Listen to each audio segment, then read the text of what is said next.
Hello friends, welcome back to GK prince academy. आज के इस वीडियो में हम लोग बात करेंगे यूपी पुलिस एग्जाम के प्रैक्टिस सेट का। और एक दूसरा प्रैक्टिस सेट होगा सामान्य ज्ञान यानी कि जीके जीएस का, जो कि गणना तक के बुक के द्वारा जो लिया गया नई लेटेस्ट बुक के अनुसार आपके एग्जाम से संबंधित चीज़ें ली गई। ठीक है, तो चलिए शुरुआत करते हैं प्रैक्टिस सेट नंबर 2। पहला क्वेश्चन है, मोतीलाल नेहरू बाल संग्रहालय स्थित है, कहाँ पर स्थित है। ठीक है, वीडियो अगर पसंद आए तो लाइक करिएगा। ठीक है, चैनल को सब्सक्राइब कर लीजिएगा नए जो आए हैं। चलिए, तो मोतीलाल संग्रहालय बताना है कहाँ पर स्थित है। तो पहले क्वेश्चन की अगर हम आंसर की बात करेंगे तो इसका आंसर हो जाएगा जो है सी पार्ट। ये स्थित है लखनऊ में। और इसकी स्थापना कब किया गया था, तो 1957 में इसकी स्थापना की गई थी। ठीक है, 1957 में क्या किया गया था, इसकी स्थापना किया गया था। तो आंसर जो होगा वो सी पार्ट इसका करेक्ट है। अब अगले प्रश्न की तरफ चलेंगे। तो उत्तर प्रदेश का सबसे पूर्वी शहर निम्नलिखित में से कौन सा है। इसमें से बलिया, आजमगढ़, बाराबंकी या फिर बस्ती। सबसे पूर्वी शहर उत्तर प्रदेश का हमें बताना है कि इनमें से कौन सा जो है सबसे पूर्वी शहर जो है उत्तर प्रदेश में जो है बसा हुआ। ठीक है, तो यहाँ पे अगर हम बात करेंगे सबसे पूर्वी शहर की, तो वो उस शहर का नाम क्या है, तो बलिया। बलिया जिला सबसे पूर्वी शहर जो कि बिहार बॉर्डर पे पड़ता है। तो आंसर ए पार्ट करेक्ट हो जाएगा। उत्तर प्रदेश में उगाई गई निम्नलिखित फसलों में से किसकी अवधि इसमें से न्यूनतम होती है, यानी कि इसमें कम दिनों में सबसे जो तैयार होने वाली जो फसल है इनमें से कौन सी है। ठीक है, अब इसमें अगर हम बात करेंगे आंसर की, तो आंसर हो जाएगा डी पार्ट, मूंग। मूंग एक ऐसी फसल है जो कि एक खरीफ फसल मानी जाती है, खरीफ की फसल होती है। खरीफ फसल में धान की खेती भी की जाती है, धान भी आती है। मूंग में क्या होता है, बुआई समानता जो है प्रदेश के सभी जनपदों में होती है, किंतु इसका सबसे अधिक अगर क्षेत्र की बात करेंगे तो झांसी जिले में जो है सबसे अधिक बुआई इसी की जाती है। फतेहपुर, साथ ही साथ वाराणसी, उन्नाव, रायबरेली, इन सभी जिलों में जो है इसकी बुआई की जाती है। ये अगर हम बात करेंगे तो ये इसकी जो इसका जो होता है वो मूंग की जो है कम समय में पक जाती है। और इसकी अगर हम बात करेंगे तो बुआई जुलाई के अंतिम सप्ताह से अगस्त के तीसरे सप्ताह तक इसकी जो है बुआई किया जाता है। तो आंसर डी ऑप्शन में। नेक्स्ट क्वेश्चन देखते हैं, निम्नलिखित नृत्यों में से कौन सा एक सही सुमेलित नहीं है। कर्मा, महोबा दिया गया, धुरिया नृत्य बुंदेलखंड दिया गया है, धीवर जो है कहार और नटवरी नृत्य पूर्वांचल क्षेत्र से संबंधित। इनमें से कौन सा एक गलत संबंध दिया गया है, गलत सुमेलित किया गया है, वो बताना है। तो क्वेश्चन नंबर 4 के अगर हम आंसर की बात करें तो ए पार्ट हो जाएगा। ठीक है, कर्मा जो नृत्य है वो महोबा जो क्षेत्र दिया गया है ये गलत है। महोबा क्षेत्र के अंतर्गत नहीं आता। बाकी धुरिया नृत्य ये बुंदेलखंड क्षेत्र के अंतर्गत आता है, धीवर नृत्य कहारों के द्वारा होता है, और नटवरी जो है पूर्वांचल क्षेत्र में किया जाता है। धुरिया नृत्य जो है धुरिया नृत्य याद रखिएगा, बुंदेलखंड क्षेत्र में कुम्हार जात के द्वारा जो है ये किया जाता है। ठीक है, तो ये भी याद रखिएगा, जो कि ये कुम्हार जात जो होते हैं ये स्त्री का वेश जो है धारण करके करते हैं। और धीवर कहार जात द्वारा मांगलिक अवसर पर किए जाने वाले नृत्य को कहा जाता है। ठीक है, इसके अलावा पूर्वांचल के अहिर तथा यादवों में नटोरी नृत्य प्रचलित है। कर्मा और शीला नृत्य जो है वो ये सोनभद्र जिले में पड़ता है, सोनभद्र। इसीलिए जो है आपका ये ऑप्शन क्या था, ए पार्ट गलत था और गलत वाला ही बताना था। तो आंसर ए पार्ट हो जाएगा। नेक्स्ट क्वेश्चन, निम्नलिखित शास्त्रीय नृत्य प्रारूपों में से कौन सा उत्तर प्रदेश से संबंधित है। अब उत्तर प्रदेश का शास्त्रीय नृत्य की अगर हम बात करें तो यहाँ पे हो जाएगा कथक, या फिर इसको कथक लिखा जाता है। ठीक है, तो ये जो है उत्तर प्रदेश का शास्त्रीय नृत्य है, आंसर इसका ए ऑप्शन सही है। ठीक है, बाकी भरतनाट्यम जो है ये तमिलनाडु का जो है शास्त्रीय नृत्य है, और ओडिसी ये उड़ीसा का शास्त्रीय नृत्य है। साथ ही साथ कुचिपुड़ी जो है ये कुचिपुड़ी की अगर हम बात करेंगे तो ये केरल का शास्त्रीय नृत्य है।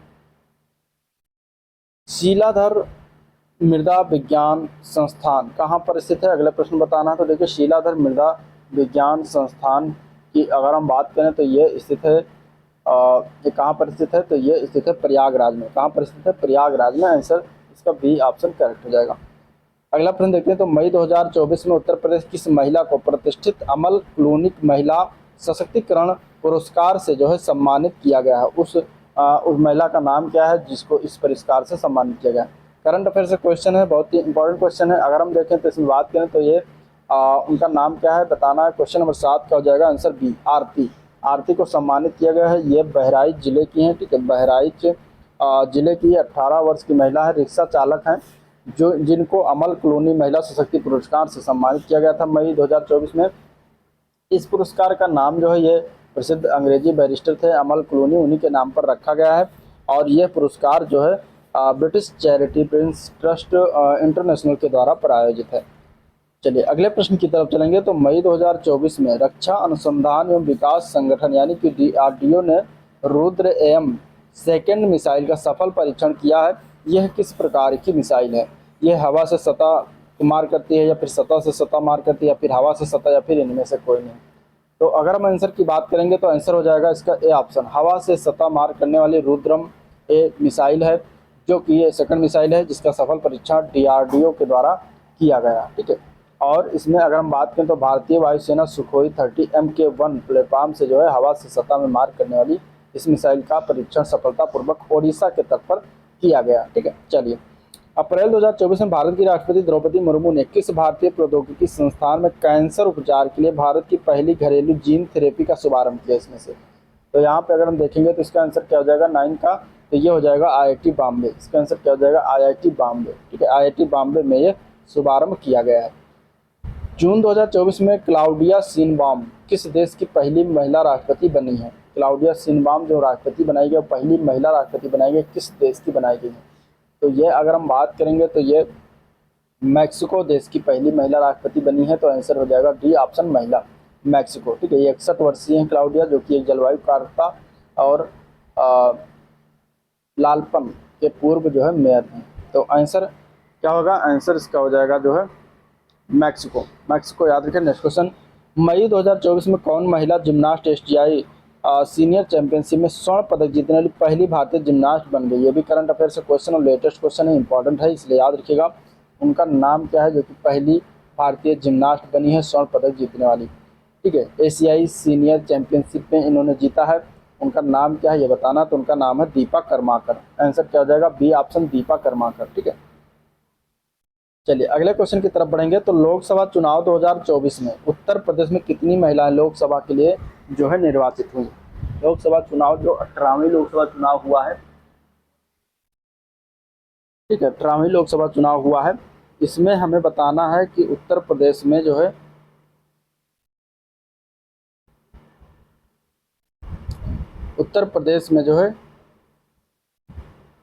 हाँ, कितनी महिला लोकसभा के लिए निर्वाचित हुई हैं ये बताना है। तो क्वेश्चन नंबर 12 का आंसर हो जाएगा सी पार्ट। टोटल 7 महिला जो है चुनाव में जो है इनमें निर्वाचित हुई हैं। सबसे अधिक अगर हम बात करें तो 11 महिला सदस्य जो है पश्चिम बंगाल से चुनी हुई हैं। और पूरे देश में अगर हम बात करेंगे तो टोटल 74 महिलाएं जो है लोकसभा चुनाव में ये लोकसभा के लिए निर्वाचित हुई हैं। और उत्तर प्रदेश से तो 7 हो जाएगा। नेक्स्ट क्वेश्चन, वाष्पीकरण के फलस्वरूप क्या होता है? तो वाष्पीकरण के फलस्वरूप अगर हम बात करेंगे तो इसका जो है जब वाष्पीकरण होगा यानी कि किसी को पानी को अगर हम जलाएंगे तो वो क्या होगा? वो वाष्प में बदल जाएगा, वाष्पीकरण होगा। इसके बाद वो फिर क्या होता है? शीतलन होता है। ठीक है, तो आंसर बी पार्ट हो जाएगा। तो द्रव की खुली सतह से जब प्रत्येक ताप पर जो है धीरे धीरे द्रव का वाष्प में बदलना जो है क्या कहलाता है? वाष्पीकरण कहलाता है। और फिर वाष्प का जल में बदलना उसको हम कहते हैं शीतलन। ठीक है। चलिए, प्रसिद्ध ग्रंथ रामायण के रचयिता कौन है? ठीक है, रामायण के रचयिता का नाम क्या है? तो प्रसिद्ध ग्रंथ रामायण के रचयिता महर्षि वाल्मीकि थे। ठीक है, महर्षि वाल्मीकि हैं। आंसर सी ऑप्शन हो जाएगा। रामचरितमानस की रचना गोस्वामी तुलसीदास ने किया और महाभारत की रचना जो है वेद व्यास ने किया है। 1857 के विद्रोह के दौरान भारत के गवर्नर जनरल कौन थे? 1857 का जो प्रथम भारतीय स्वतंत्रता संग्राम का विद्रोह था, उस विद्रोह के समय भारत के गवर्नर जनरल थे, उनका नाम क्या है? कैनिंग। ठीक है, कैनिंग थे। आंसर सी ऑप्शन हो जाएगा। इनका जो कार्यकाल था 1856 से लेकर 58 तक इनका कार्यकाल रहा था। और इन्हीं के पीरियड में जो है 1857 में विद्रोह हुआ था। चलिए अगला प्रश्न, ब्रिटिश संसद के किस अधिनियम ने ईस्ट इंडिया कंपनी की शक्तियों को ब्रिटिश क्राउन को स्थानांतरित कर दिया? कौन सा अधिनियम ऐसा आया था जिसमें ईस्ट इंडिया कंपनी की जो पूरी शक्तियां थी वो ब्रिटिश क्राउन को स्थानांतरित होकर ट्रांसफर हो गई थी? तो ब्रिटिश संसद का जो 1858 का भारत सरकार का जो अधिनियम था उसके तहत जो है ईस्ट इंडिया कंपनी की जो सारी शक्तियां थी वो ब्रिटिश क्राउन को जो है ट्रांसफर कर दिया गया था। तो आंसर एक पार्ट हो जाएगा। अगला प्रश्न है, ऑस्ट्रेलिया की मुद्रा क्या है? ठीक है, जैसे भारत का मुद्रा क्या है? रुपया है, वैसे ऑस्ट्रेलिया की मुद्रा की अगर हम बात करेंगे तो डॉलर। ठीक है, डॉलर वहाँ पे चलता है। आंसर इसका हो जाएगा सी पार्ट, ऑस्ट्रेलिया की मुद्रा डॉलर है। पाउंड जो है यूनाइटेड किंगडम की मुद्रा है। यूनाइटेड किंगडम की मुद्रा क्या है? पाउंड है। और दीनार जो है इराक की मुद्रा है। इराक की मुद्रा का क्या नाम है? दीनार, इराक की। रुपया भारत का है अपने। चलिए सकल कुल आय की गणना में सकल आय की गणना में सकल कुल आय की गणना में आय के कितने शीर्ष यानी मद होते हैं? सकल आय की गणना में सकल कुल आय की गणना में अगर हम देखेंगे तो आय के 5 मदों के तहत जो की गई आय को जोड़ने के प्राप्त राशि को सकल कुल आय कहा जाता है। तो यहाँ पे क्या हो जाएगा, 5 मद होते हैं। आंसर हो जाएगा बी ऑप्शन 5 मद।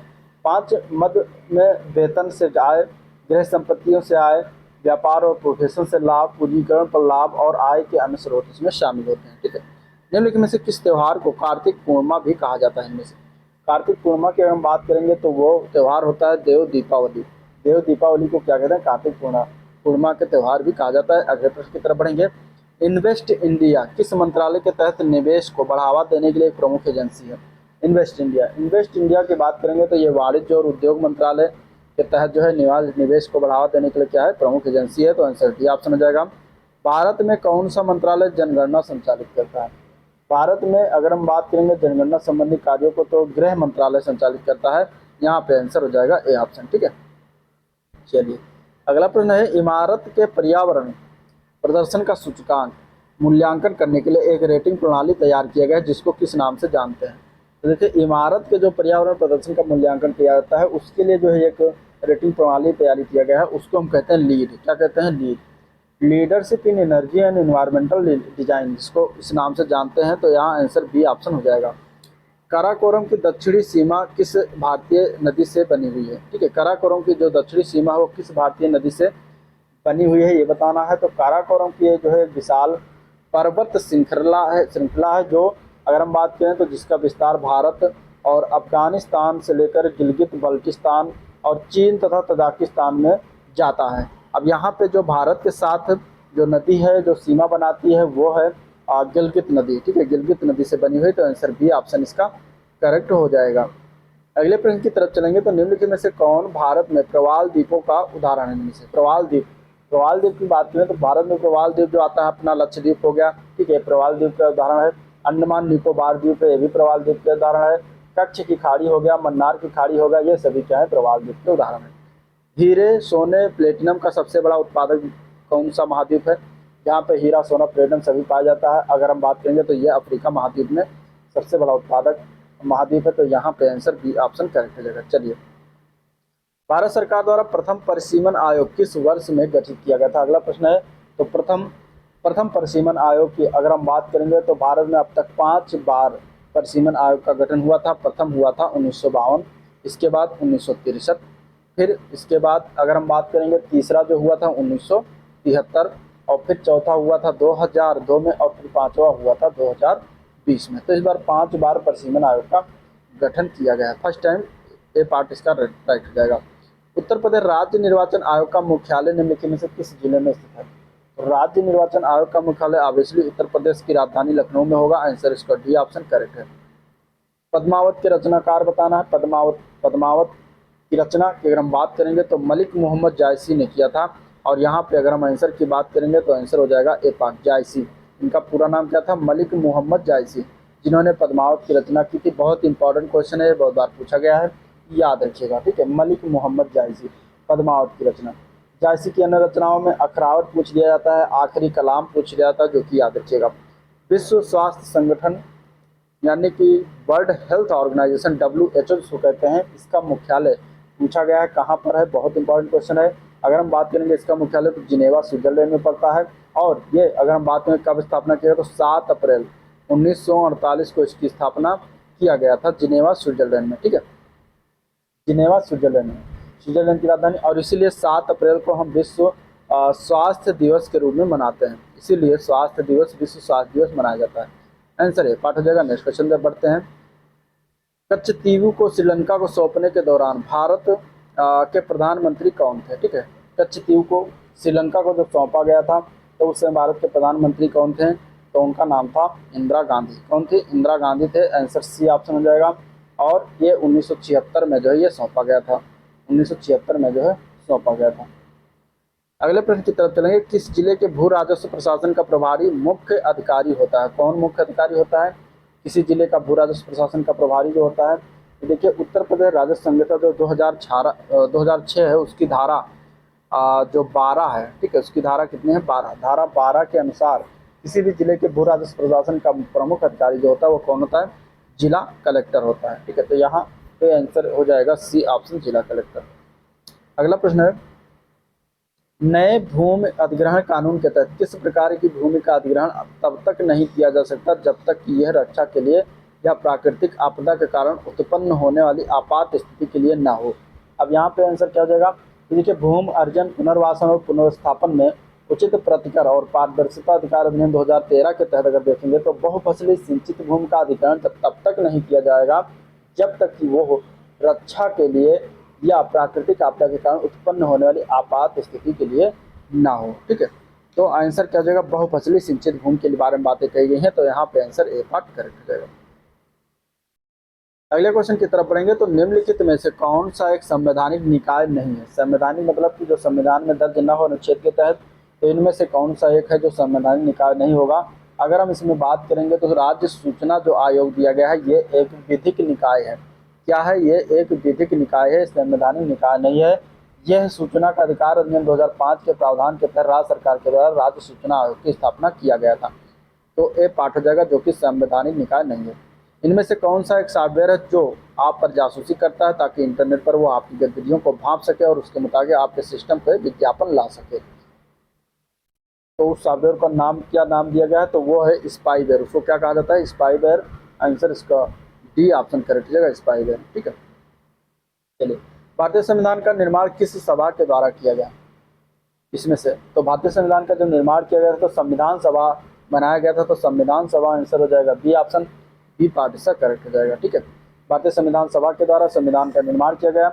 और संविधान की पहली बैठक याद रखिएगा 9 दिसंबर 1946 को हुआ था, और उस समय जो अध्यक्ष बनाए गए थे संविधान सभा के वो थे डॉक्टर सच्चिदानंद सिन्हा, जो कि अस्थायी अध्यक्ष थे। ठीक है, इसके बाद 11 दिसंबर को जो है बनाए गए जो अध्यक्ष थे परमानेंट रूप से राजेंद्र प्रसाद को बनाया गया था। नेक्स्ट क्वेश्चन, भारतीय संविधान के अनुच्छेद में बलात् श्रम यानी दास्ता का प्रतिषेध परिकल्पित है? कौन से अनुच्छेद में जो है दास्ता पर निषेध लगाया गया है?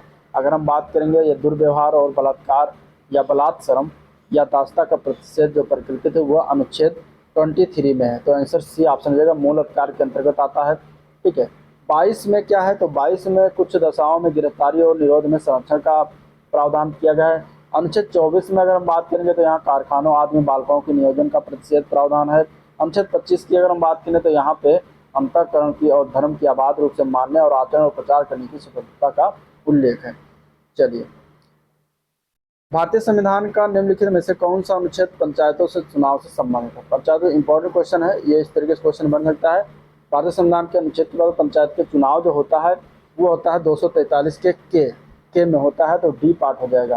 ठीक है, इसके अंतर्गत चुनाव पंचायतों के लिए कराए जाने वाले सभी निर्वाचनों के निर्वाचक जो नामावली तैयार किया जाता है और उन सभी निर्वाचन के जो है संचालन का अधीक्षण, निर्देशन और नियंत्रण एक राज्य निर्वाचन आयोग के निहित होता है, तो आंसर डी पार्ट हो जाएगा। तो ये था ओवरऑल वीडियो जिसको हम लोगों ने देखा। तो इसी के अगर वीडियो पसंद आया हो तो लाइक करेगा, चैनल को सब्सक्राइब नहीं किया तो सब्सक्राइब कर लीजिएगा, साथ ही साथ अपने दोस्तों में शेयर भी कर दीजिएगा। ठीक है, चलिए वीडियो को यहीं पर एंड करते हैं, मिलते हैं इसके नेक्स्ट वीडियो में, तब तक के लिए थैंक यू।